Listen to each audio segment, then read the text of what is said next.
ಒಳ ಕೇಳೋದ್ ನೋಡ್ರಿ, ಒಳ ಕೇಳೋದ್ ನೋಡ್ರಿ ಸರ್. ಗ್ಯಾಸ್ ವಿಚಾರವಾಗಿ ಅದನ್ನೇ ಒಂದು ಅಮೆರಿಕ ಮತ್ತು ಇಸ್ರೇಲ್ ಇರಾನ್ ಮೇಲೆ ಯುದ್ಧ ಘೋಷಣೆ ಮಾಡೋದು ಇವತ್ತು ಹಲವಾರು ದೇಶಗಳಲ್ಲಿ ಹಲವಾರು ಸಮಸ್ಯೆಗಳು ಪ್ರಾರಂಭ ಆಗಿದೆ. ನಮ್ಮ ದೇಶದಲ್ಲಿ ಪ್ರಮುಖವಾಗಿ ಈ ಒಂದು LNG CNG ಒಂದು ಸಮಸ್ಯೆಗಳಿದೆ. ಗ್ಯಾಸ್ ಸಮಸ್ಯೆ ಯಾಕೆ ಪ್ರಮುಖವಾಗಿ ಆಟೋ ಡ್ರೈವರ್ಗಳ ಒಂದು ಸಮಸ್ಯೆಗಳನ್ನು ನಾನು ಗಮನಿಸಿದ್ದೆ.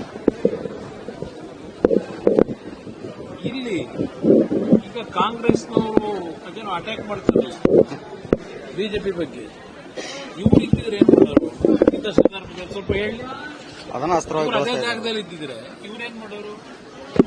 ಅಟ್ಲೀಸ್ಟ್ ನರೇಂದ್ರ ಮೋದಿಯವರ ನೇತೃತ್ವದ ಸರ್ಕಾರದಲ್ಲಿ ಇಂಥ ಒಂದು ಕ್ಲಿಷ್ಟಕರವಾದಂತಹ ಪರಿಸ್ಥಿತಿ ಇಡೀ ವಿಶ್ವದಲ್ಲಿ ಇದ್ದಾಗ ಅಟ್ಲೀಸ್ಟ್ ಅವರ ಒಂದು ವಿದೇಶಗಳ ಜೊತೆ ಇಟ್ಕೊಂಡಂತ ಒಂದು ಬಾಂಧವ್ಯ, ಅದರಿಂದ ಅಟ್ಲೀಸ್ಟ್ ದೊಡ್ಡ ಡ್ಯಾಮೇಜ್ ಆಗೋದನ್ನ ತಪ್ಪಿಸಿರೋದನ್ನಾದ್ರೂ ನಾವು ಹೇಳ್ಬೇಕಲ್ಲ. ಅಷ್ಟು ಕಿಂಚಿತ್ತು ಇವರಿಗೆ ಹೃದಯದಲ್ಲಿ ಇಂಥ ಒಂದು ಸಂದರ್ಭದಲ್ಲಿ ಯಾವ ರೀತಿ ನಡ್ಕೋಬೇಕು ಅಂತಕ್ಕಂಥದ್ದನ್ನ ಹೇಳ್ತಕ್ಕಂಥ ದೊಡ್ಡತನೂ ಇಲ್ಲ ಅನ್ನೋದು ಅವ್ರ ಹೇಳಿಕೆಗಳಿಗೆ ಕಾಣುತ್ತೆ. ನಾನು ಅಲ್ಲಿ ಕೊಟ್ಟರು ಇಲ್ಲಿ ಕೊಟ್ಟರು ಅನ್ನೋದಕ್ಕಿಂತ ನಾವೇನು ಮಾಡಬೇಕು ಅದು ಮುಖ್ಯ. ನನಗೆ ಬೇಕಾಗಿರೋದು ಕರ್ನಾಟಕಕ್ಕೆ ಏನ್ ಮಾಡ್ತೀವಿ ನಾವು ಅನ್ನೋದು ಮುಖ್ಯ. ಈಗ ಗ್ಯಾರಂಟಿ ಕೊಡೋದಕ್ಕೆ ನಂದೇನು ಅಬ್ಜೆಕ್ಷನ್ ಇಲ್ಲ. ಈಗ ನಾನು ರೈತರ ಸಾಲ ಮನ್ನಾ ಮಾಡಿದೆ, 25,000 ಕೋಟಿ ಹೊಂದಿಸೋದಕ್ಕೆ ಆ ಸಂದರ್ಭದಲ್ಲಿ ಕಾರ್ಯಕ್ರಮ ಏನು ಕೊಟ್ಟು ರೈತರು ಸಾಲ ಮನ್ನಾ ಮಾಡಿದೀವಿ ಅಂತ ಹೇಳಿ ಅಭಿವೃದ್ಧಿ ಕೆಲಸ ಮಾಡೋದಕ್ಕೆ 1 ವರ್ಷ ಆಗಲ್ಲ ಅಂತ ಕೂತ್ನ ನಾನು ರೈತರ ಸಾಲ ಮನ್ನಾ ಮಾಡಿ ಪ್ರತಿ ಕ್ಷೇತ್ರಗಳ ಶಾಸಕರ ಒಂದು ಮನವಿ ಮೇರೆಗೆ ನಾನು ಕೊಟ್ಟಂತ ಹಣ ಇದೆಯಲ್ಲ ಆರ್ಥಿಕವಾಗಿ, ಅದು ಬಿಜೆಪಿ ಇರಲಿ, ಕಾಂಗ್ರೆಸ್ ಇರಲಿ, JDS ಇರಲಿ, ಒಂದು 4-5 ವರ್ಷ ನನ್ನ ಹತ್ರ ಹೇಳೋರು. 4-5 ವರ್ಷ ನೀನ್ ಕೊಟ್ಟಂತ ಹಣದಿಂದ ನಿಮ್ ಕಾಲದಲ್ಲಿ ಕೊಟ್ಟ ಹಣದಿಂದಲೇ ನಾವು ಸ್ವಲ್ಪ ಇನ್ನೂ ಗೌರವ ಉಳಿಸ್ಕೊಂಡಿದೀವಿ, ನಾವು ಕ್ಷೇತ್ರಕ್ಕೆ ಓಡಾಡಕ್ ಆಗ್ತಿದೆ ಅಂತಕ್ಕಂಥದ್ದನ್ನು ಹಲವಾರು ಕಾಂಗ್ರೆಸ್ನ ನಾಯಕರೇ ಹೇಳೋರು. ಇವತ್ತೇನಾಗಿದೆ, ನೀವು ಗ್ಯಾರಂಟಿ ಇನ್ನೂ 2,000 ಜಾಸ್ತಿನೇ ಮಾಡಿದೆ, ನಂದೇನಿಲ್ಲ, ತಕರಾರಿಲ್ಲ.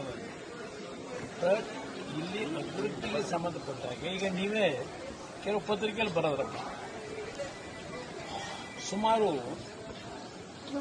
400-500 ಕೆಲಸಗಳಿಗೆ ಫೌಂಡೇಶನ್ ಹಾಕೋದ್ರು.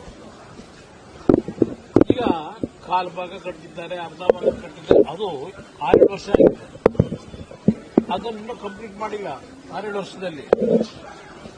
ಈಗ ನೀವು ಕಂಪ್ಲೀಟ್ ಮಾಡಿದ್ರೆ ಬೇರೆ ಬೇರೆ ಕೆಲಸ ಅಂತ ಹೋದ್ರೆ ರಾಜ್ಯದ ಜನತೆ ದುಡ್ಡು ಎಲ್ಲಿ ತಗೊಂಡು ಹೋಗ್ತೀವಿ, ಯಾವ ತರ ಮಾಡ್ತೀವಿ, ಅದ್ರ ಉಪಯೋಗ ಏನ್ ಮಾಡಿದೆ?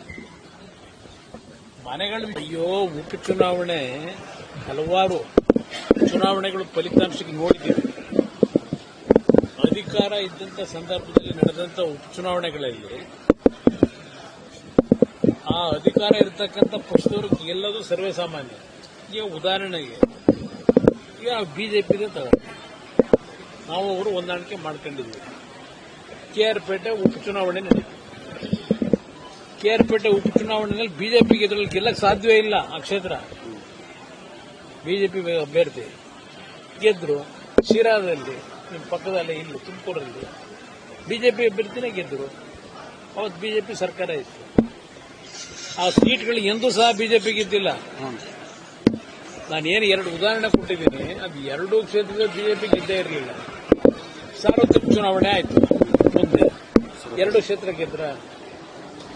ಈಗಲೂ ಅಷ್ಟೇ ಪಾಪ ಅವರು ಯಾವುದೋ ಭ್ರಮೇಲೆ ಮುಂದೆನೋ ನಾವೇ 2028 ನಾವೇ ಏನ್ ಹೇಳ್ತಾರೆ.